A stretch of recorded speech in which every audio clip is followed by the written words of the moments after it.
মুখ্যমন্ত্রীর কাছে শ্রীরামপুরবাসী কিছু আশা করছে না, এই সব কিছু পেয়ে যায়। সুপার স্পেশালিস্ট হসপিটাল থেকে নিয়ে মাহেশ জগন্নাথ বাড়ি থেকে।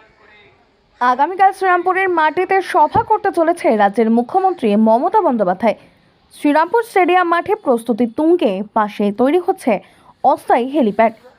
26-এর নির্বাচনকে পাখির চোখ করেই একের পর এক সভা সারছেন রাজ্যের মুখ্যমন্ত্রী মমতা বন্দ্যোপাধ্যায় ও দলের সাধারণ সম্পাদক অভিষেক বন্দ্যোপাধ্যায়।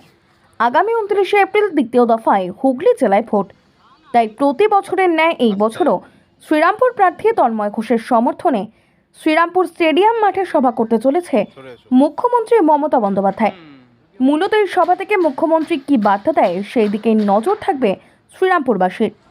শ্রীরামপুর স্টেডিয়াম মাঠে করা হয়েছে সভাস্থল ও তার পাশেই স্পোর্টিং ক্লাবের করা হয়েছে অস্থায়ী হেলিপ্যাড। দুপুর 1:45 মুখ্যমন্ত্রীর হেলিকপ্টার সেই হেলিপ্যাডে অবতরণ করবে। যদিও তার আগে হুগলি জেলায় আরামবাগ এবং বলাকরে সভা করবেন মুখ্যমন্ত্রী।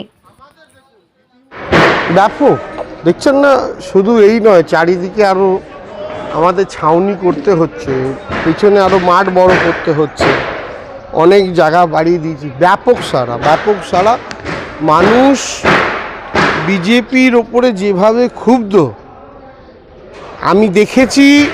দীর্ঘদিন রাজনীতি করার ফলে 2011-র আগে যেভাবে বামফ্রন্টের ওপরে মানুষ ক্ষুব্ধ ছিল, তার থেকে বেশি মানুষ বিজেপির ওপরে ক্ষুব্ধ। সিপিএম তো ছিলই, এবার বিজেপির ওপরেও ব্যাপক ক্ষুব্ধ। ডিউ টু SIR, গ্যাসের জিনিসপত্রের দাম বৃদ্ধি, গ্যাস সরবরাহ একদম সরকার ফেল, ডাহা ফেল।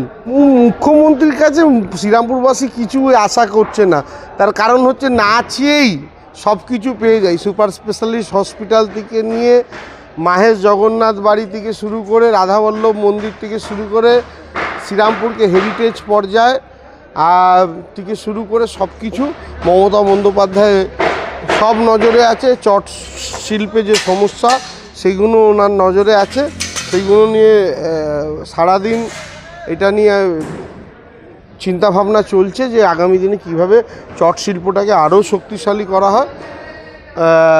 দিদি আগামী দিনে এই শিল্পগুলোকে শ্রীরামপুর কেন্দ্রিক, শ্রীরামপুর বিধানসভায় যে শিল্প নগরী ছিল এবং এখনও বহু শিল্প আছে, আরও শিল্প কিভাবে আরও স্ট্রং হয় তার জন্য আমাদের অনেক পরিকল্পনা 2026 থেকে 31-এর ভেতরে।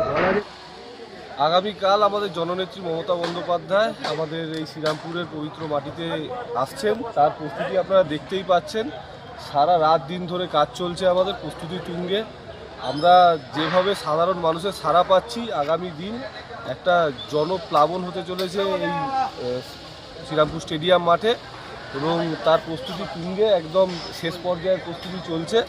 আর কিছুক্ষণের মধ্যেই আমাদের সব প্রস্তুতি কমপ্লিট হয়ে যাবে এবং আগামীকাল আমাদের সভা